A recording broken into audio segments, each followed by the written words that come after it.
اس کی آنکھیں جو ہے وہ براؤن کلر کی تھیں اور اس کے بال اس کے کندھوں سے لٹک کر میرے چہرے کی طرف لگ رہے تھے۔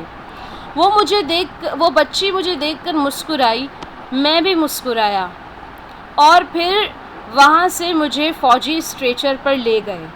ایک ایمبولینس آئی اور مجھے میلوں دور ہسپتال میں لے جایا گیا۔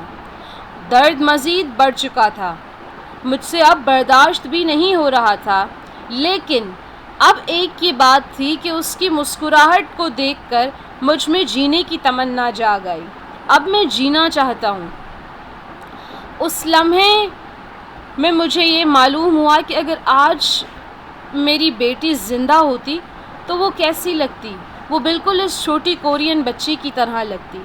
اس ایک چھوٹی سی میٹنگ نے، اب مجھے معلوم ہے کہ میری ملاقات کبھی بھی اس لڑکی سے نہیں ہوگی، لیکن اس ایک چھوٹی سی ملاقات نے مجھے زندگی میں جینے کی ہمت دی اور زندگی میں ایک مقصد دیا۔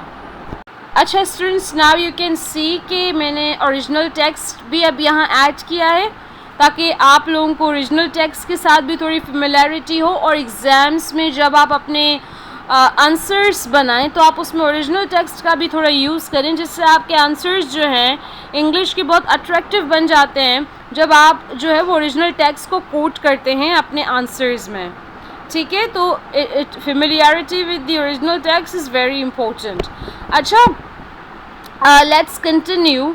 وہ کہتا ہے کہ اس نے مجھے زندگی جینے کا ایک مقصد دیا اس واقعے نے۔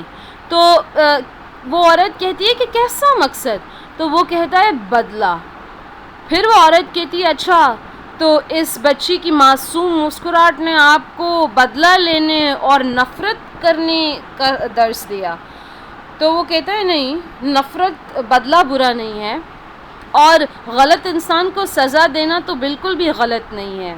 پھر وہ عورت کہتی ہے، بائبل کی ایک آیت کوٹ کرتے ہوئے کہتی ہے کہ vengeance is mine saith the Lord, کہ بدلہ لینا تو میرا کام ہے، خدا نے کہا۔ تو وہ آدمی کہتا ہے جی نہیں، اب میں ان ساری چیزوں میں یقین نہیں رکھتا جب سے میری بیٹی اور میری بیوی کے ساتھ وہ واقعہ ہوا ہے۔ پھر کہتا ہے آپ کو پتہ ہے نا میں کیا کہہ رہا ہوں، ٹھیک ہے؟ اس نے میری بیٹی اور میری بیوی کا قتل کیا ہے۔ پھر وہ خاتون اس مرڈر کیس میں اپنی صفائیاں اس شخص کو دینے لگ جاتی ہے، کہتی ہے کہ نہیں بھائی، آپ کی بیٹی اور بیوی تو حادثے میں ماری گئی ہیں، ان کا کوئی قتل نہیں ہوا ہے، یہ قتل تو نہیں کہلائے گا۔ پھر اس شخص نے کہا کہ نہیں، وہ عورت نشے میں تھی اور اسٹرینتھورپ سے ساحل کے کنارے پہنچنے کے لیے گاڑی بہت تیز چلا رہی تھی۔ اس نے اپنی ایک دوست کے ساتھ یہ شرط لگائی ہوئی تھی کہ وہ 15 منٹ میں یہ راستہ طے کر لے گی، حالانکہ یہ راستہ صرف آدھے گھنٹے میں ہی طے کیا جا سکتا تھا۔ اس نے لاپرواہی سے گاڑی چلا کر اپنی صرف شرط جیتنے کی خاطر میری بیٹی اور بیوی کا بے دردی سے قتل کیا۔ وہ شخص کہتا ہے کہ وہ ایک اچھے سے بنے ہوئے علاقے میں اچھے سے بنے ہوئے روڈ پر 50 میل فی گھنٹہ کی رفتار سے گاڑی چلا رہی تھی، اور جیسے ہی وہ ایک اندھے موڑ کی طرف پہنچی تو اس نے بس کو اوورٹیک کرنے کے لیے خود کو دوسری طرف سے آنے والی لاری کے ساتھ ٹکرانے سے بچانے کے لیے، اس کے پاس سے بس 2 راستے تھے کہ یا تو وہ خود لاری کے ساتھ ٹکرا جائے اور مر جائے، یا تو پھر وہ فٹ پاتھ پر چلتے ہوئے 2 معصوم سفر کرنے والوں کو قتل کر دے۔ تو اس نے بالکل بھی نہیں ہچکچایا اور اس نے فٹ پاتھ پر گاڑی چڑھا دی اور 2 معصوم چلنے والوں کی جان لے لی، اور آج وہ تو زندہ ہے اور میری بیٹی اور میری بیوی مر گئے ہیں۔ اتفاق سے وہ چہرہ تو بھول چکا ہوتا ہے اس عورت کا، لیکن جیسے ہی وہ ویٹنگ ایریا میں آتا ہے اور اپنا جو ہے کوٹ اور ٹوپی کو بینچ کی طرف پھینکتا ہے تو اس کی نظر فوراً سے جو ہے وہ اس سوٹ کیس پر پڑتی ہے جو وہ خاتون کے ساتھ پڑا ہوتا ہے، اور اس سوٹ کیس کے لیبل پر لکھا ہوتا ہے مسز سکینٹب۔ تو یہیں سے اس شخص کو اندازہ تو ہو جاتا ہے، لیکن وہ یہ ظاہر نہیں کرتا کہ اس کا اس سے کوئی تعلق ہے، مسز سکینٹب سے کوئی تعلق ہے، وہ کچھ بھی نہیں کہتا۔ لیکن پھر جیسے ہی کانورسیشن انفولڈ ہوتی ہے، جیسے ہی پلے آگے بڑھتا جاتا ہے، تو ہم یہ دیکھتے جاتے ہیں کہ ایک ایسا مقام آتا ہے جہاں ہمیں یہ محسوس ہوتا ہے کہ اس شخص کو یہ پہلے سے پتہ تھا کہ یہ مسز سکینٹب ہے، اور پھر ہم کافی ڈائلاگز میں بھی یہ دیکھتے ہیں کہ فار ایگزامپل ایک ڈائلاگ میں وہ کہتا ہے کہ اچھا تو ہمارے پاس صرف 20 منٹ باقی ہیں، اس خاتون کو کہتا ہے، اور یہ کہتا ہے اچھا آپ وہاں رہتی ہیں، تو اسٹینتھورپ میں رہتی ہیں، تو کیا آپ مسز اوکینٹپ کو جانتی ہیں؟ پھر وہ ایک اور جملے میں کہتا ہے کہ مجھے اس کے کردار کے بارے میں تو سب کچھ پتہ ہے۔ ایک اور جملے میں کہتا ہے کہ کبھی کبھی تو انسان کی زندگی میں ہونے والی چھوٹی چھوٹی میٹنگز اس کی زندگی کی کایا ہی پلٹ کے رکھ دیتی ہیں۔ اب ان ڈائلاگز میں نا طنز بھی یوز کیا گیا ہے کہ وہ اپنے ڈائلاگز کے ذریعے جو آدمی ہوتا ہے وہ مسز اوکینٹپ کو خوفزدہ بھی کر رہا ہوتا ہے، لیکن اسے ڈائریکٹلی نہیں بتا رہا ہوتا کہ مجھے پتہ ہے تم ہی مسز اوکینٹپ ہو۔ پھر وہ اپنا ایک ڈائلاگ ریپیٹ کرتا ہے کہ کبھی کبھی جو ہے اس طرح سے چھوٹی چھوٹی ملاقاتیں انسان کی زندگی کی کایا پلٹ دیتی ہیں، جس پر وہ عورت جواباً کہتی ہے نہیں میرے تجربے میں تو کبھی ایسا نہیں ہوا۔ پھر وہ آدمی کہتا ہے کہ مجھے ہی پہلے ایسا نہیں لگتا تھا، لیکن اب مجھے پتہ ہے کہ آپ نہیں جانتے کہ آپ کے ساتھ آگے کیا ہونے والا ہے۔ ان 2.5 منٹ کی ملاقاتوں کے بارے میں ہم کبھی نہیں بتا سکتے کہ وہ کیسے انسان کی زندگی پر کتنا گہرا اثر ڈالتی ہیں۔ پھر وہ خاتون کہتی ہے اچھا تو آپ کل صبح اس کا قتل کرنے والے ہیں، آپ اس کا مرڈر کریں گے؟ تو وہ کہتا ہے کہ اچھا انصاف کرنے کے لیے مجھے نہیں لگتا کہ مجھے کل کا انتظار کرنا چاہیے، مجھے لگتا ہے کہ مجھے آج رات ہی اس کا قتل کرنا چاہیے۔ تو پھر وہ عورت ڈر جاتی ہے اور کہتی ہے آج رات؟ اب یہی وہ جگہ ہے جہاں پر the author makes it very clear کہ اب دونوں کو پتہ چل چکا ہے۔ اس آدمی کو تو پہلے سے ہی پتہ ہوتا ہے، لیکن اب کلیئر وہ آدمی ڈائریکٹ لینگویج میں وہ یہاں بتاتا ہے کہ مجھے پتہ ہے کہ یو آر مسز اوکینٹپ۔ اس سین میں ہم یہ دیکھتے ہیں کہ سب سے زیادہ ٹینشن رائٹر کریٹ کرتا ہے ڈائلاگس کے ذریعے، وہ اسی سچویشن کریٹ کرتا ہے۔ اب ہم جانتے ہیں کہ اس عورت کو بھی پتہ چل چکا ہے کہ یہ شخص پہلے سے جان چکا تھا کہ میں ہی مسز جوڈی اوکینٹپ ہوں۔ اب جو ہے وہ جیسے ہی اس عورت پر اپنی جیب سے بندوق نکالتا ہے تاننے کے لیے، وہ عورت جو ہے وہ اپنا پاسا پلٹ دیتی ہے اور اس طرح سے ایکٹنگ کرنے لگتی ہے، اپنا ناٹک ڈرامہ شروع کر دیتی ہے کہ جب سے وہ واقعہ ہوا ہے میری زندگی تو اذیت ناک بن چکی ہے، میرے لیے جینا دشوار ہو گیا ہے، اب مجھے زندگی میں کوئی بھی دلچسپی نہیں ہے اور میں تو جینا ہی نہیں چاہتی۔ تو بجائے اس کے کہ وہ اپنی جو ہے وہ اس کے پاس گڑ گڑائے اور یہ کہے کہ تم مجھے میری جان بخش دو، وہ کہتی ہے کہ بہتر یہی ہے کہ آپ مجھے مار دیں۔ وہ اپنی زندگی کی بھیک بالکل بھی نہیں مانگتی، کہتی ہے میں آپ سے اپنی موت کی بھیک مانگتی ہوں، آپ مجھے مار دیں تاکہ مجھے ذہنی سکون ملے، کیونکہ اب یہ ٹارچر بار بار وہ تصویر وہ ایکسیڈنٹ میری آنکھوں کے سامنے آتا ہے میرے دماغ میں، اور اب میں نہیں برداشت کر سکتی۔ تو وہ آدمی کہتے ہیں اچھا تو آپ کا مطلب ہے کہ اگر میں نے آپ کو مار دیا تو یہ آپ پر ایک مہربانی ہوگی، اور اگر میں آپ کو زندہ چھوڑ دیتا ہوں تو یہی میرا سب سے بڑا بدلہ ہوگا آپ سے؟ وہ کہتی ہے یس یس کل می، مار دو مجھے، جی ہاں جی ہاں۔ کہتی ہے کہ یہی میری حقیقت ہے کہ اگر تم مجھ سے واقعی نفرت کرتے ہو تو مجھے جینے کی سزا دے دو، اور اپنے گھٹنوں کے بل گر کر رو رہی ہوتی ہے اور اس کے سامنے ہاتھ وغیرہ جوڑتی ہے کہ پلیز پلیز مجھے مار دو، یہ اس کی ایکٹنگ کا لیول ہوتا ہے، اتنا زیادہ اسے اچھے سے ناٹک کرنا آتا ہے۔ پھر جو ہے وہ آدمی دیکھتا ہے کہ اسی کنڈیشن مطلب اس طرح سے وہ رو رہی بلک رہی ہوتی ہے، تو وہ یقین کر لیتا ہے اس کی بات کا اور کہتا ہے کہ تم صحیح کہہ رہی ہو، یہی تمہارے لیے سب سے بڑی سزا ہے۔ پھر وہ اپنی ریوالور کو اپنی گن کو اپنی پاکٹ میں ڈالتا ہے اور باہر چلا جاتا ہے اسے روتا ہوا چھوڑ کر، لیکن جیسے ہی وہ روم کے باہر نکلتا ہے تو وہ اپنی اصلی چہرہ اپنا دکھا دیتی ہے اور واپس بالکل چینج ہو جاتی ہے اور رونا دھونا سب بند کر دیتی ہے اور کھڑی ہو جاتی ہے۔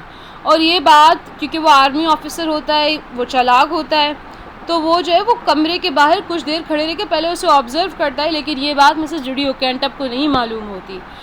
پھر وہ کمرے کے اندر آ جاتا ہے یہ صورتحال دیکھ کر اور غصے سے وہ اس عورت کو گولی مار دیتا ہے۔ کسی نے کتنا صحیح کہا ہے کہ اکثر جو ہے وہ مجرم اپنے ہی جال میں پھنس جاتا ہے، چاہے وہ کتنا ہی چالاک کیوں نہ ہو۔ اس ڈرامہ سے ہم نے یہ سیکھا ہے کہ جو لوگ دوسروں کی زندگیوں کو مشکل بناتے ہیں، دوسروں کا جینا محال کرتے ہیں، وہ اینڈ میں ان کی اپنی زندگی بھی بہت بری ہو جاتی ہے اور انہیں ضرور سزا ملتی ہے۔ تو بغیر کسی شک کے ہم نے یہ سیکھا کہ ایک غلط کرنے والا شخص اپنے پیر پر کلاڑی خود ہی مار لیتا ہے.